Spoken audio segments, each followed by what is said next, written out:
자, 제목 보시면 대충 이해가 되실 텐데 오늘 새정치민주연합에서 5차 혁신안을 발표했습니다. 자, 그런데 의원 정수를 300명인데 369명으로 늘려야 한다는 주장이 나와서 좀 논란이 되고 있는데 자, 야당에서 이런 고민까지 하고 있다고 합니다. 어떤 고민인지 지금부터 자세히 풀어드리겠습니다. 일단 김상곤 혁신위원장의 이 이야기, 369명으로 늘려야 한다는 이야기 직접 한번 들어보시겠습니다. 선거, 정당, 전공 정치학자 71.2%는 비례대표제 확대와 의원 정원 증대를 주장하고 있다. 의원 정수 증대 문제를 국회 정개특위의 활동 시한을 고려하여 8월 내에 당론으로 확정한다. 박성원 의원. 네. 그러니까 결국에는 지역구가 지금 146명, 비례대표가 54명 이렇게 해서 300명인데 네. 이렇게 늘리자는 거네요. 네. 예, 이게 국민들이 동의할까요? 동의하기 정말 전혀 동의하기 어려운 안이죠.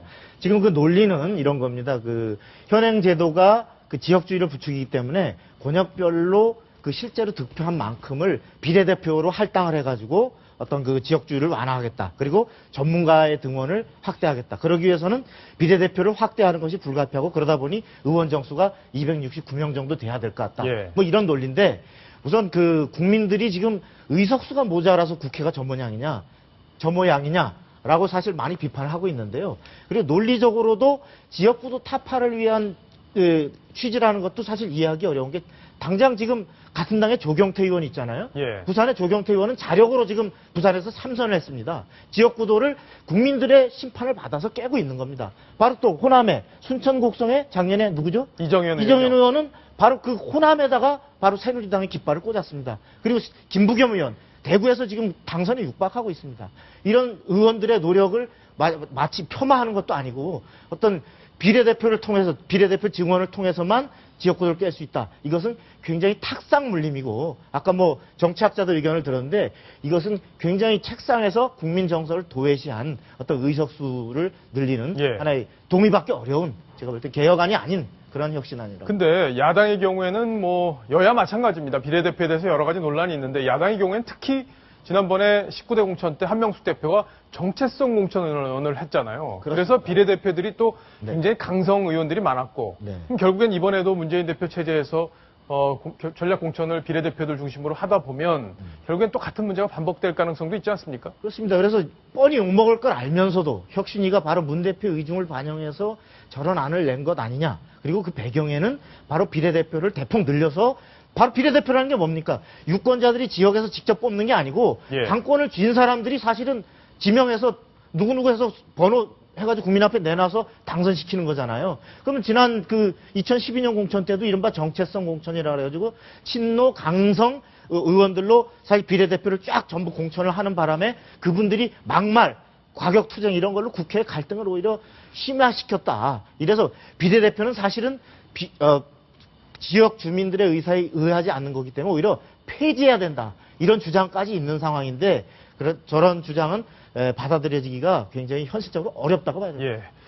자, 뭐 야당에서 여러 가지 지금 혁신안이 나오고 있는데 국민의 눈높이에 맞는 혁신안이 아직까지 이렇게 눈에 띄지 않는다는 점 여러 가지 그동안 논란이 이어져 왔는데 아마 당내에서도 이런 얘기들 뭐 이런 여론들이 아마 반영이 돼서 실제로 현실화하기는 좀 어려울 것 같습니다. 아마 새누리당도 반대하고 있는 그런 입장이기 때문에요. 자, 다른 얘기 하나 해봐야 될 텐데 그 지금 정부와 여당이 지금 노동개혁을 강력하게 추진하고 있는데 야당이 좀 딜레마에 빠진 것 같아요. 지금 일단 노동계 입장을 반영을 해서 조금 받아들이기 어렵다. 우리 이 노동개혁에 동참하기 어렵다라는 입장이었는데 그러다 보니까 결국엔 청년들도 눈치를 봐야 되는 상황이 됐어요. 그렇습니다. 지금 그 노동개혁이 제기되는 이유는 바로 그 노동 경직성, 다시 말해서 대기업 노조나 이런 데서 어떤 고용의 유연성을 전혀 그 허락하지 않고 필요한 곳에 어떤 해고하고 새로운 곳에 일자리를 충원할 수 있는 이것을 대기업 노조가 특히 막고 있기 때문에 이런 시장, 노동 시장을 개혁해야 된다라는 것이 이제 노동 개혁인데 바로 청년 일자리, 지금 절벽에 처해 있다는 청년들이 얼마 전에 그 민노총 그 건물 앞에 와서 형님들 저희한테도 일자리 좀 나눠주십시오라고 피켓팅 시위를 한 이유가 바로 그러한 강성 경직 노조 때문에 어떤 새로운 신규 일자리를 기업들이 확보하고 젊은이들을 뽑으려 해도 못한다. 그러니까 지금 바로 노동개혁을 해야 되겠다는 건데 바로 그런 강성노조의 많은 지지 기반을 갖고 있었던 야당으로서는 그들을 의식하다 보니까 정작 미래세대, 청년세대, 2030 세대를 자칫하면 원수로 돌릴 수 있는 이런 딜레마에 처해가지고 일단은 정부가 내용 없이 세대 갈등을 부추기고 있다. 라고 일단 정부 임금 피크제를 통해서 사실은 월급 깎으려는 것밖에 아무 내용이 없다라고 일단은 공격부터 하고 보고 지금 내부적으로는 정책위 중심으로 새정치연합이 TF를 구성해서 어떻게 이 딜레마를 해결할 것인가를 사실은 이제 고민하고 있는 단계입니다. 근데 방법이 있어요? 근데 현재는 그래서 이것을 궁극적으로 그 두 개를 상충하는 걸 해결하기는 현실적으로 어렵다고 보고 예. 민노총과 그 한국노총을 지난번 공무원 연금 개혁할 때처럼 국회를 특위를 만들어서 여기에 사회적 대타협을 해야 된다라고 해서 끌어들여서 그들과 정부가 대립하게 하고 그 야당은 사실 거기서 적절히 말하자면 이익을 노리려는 쪽으로 가지 않겠느냐 현재 움직임을 그렇게 보고 있습니다. 예. 알겠습니다. 자, 정치권 소식, 특히 야권 중심으로 벌어지고 있는 논란 여기까지 정리를 해드렸습니다.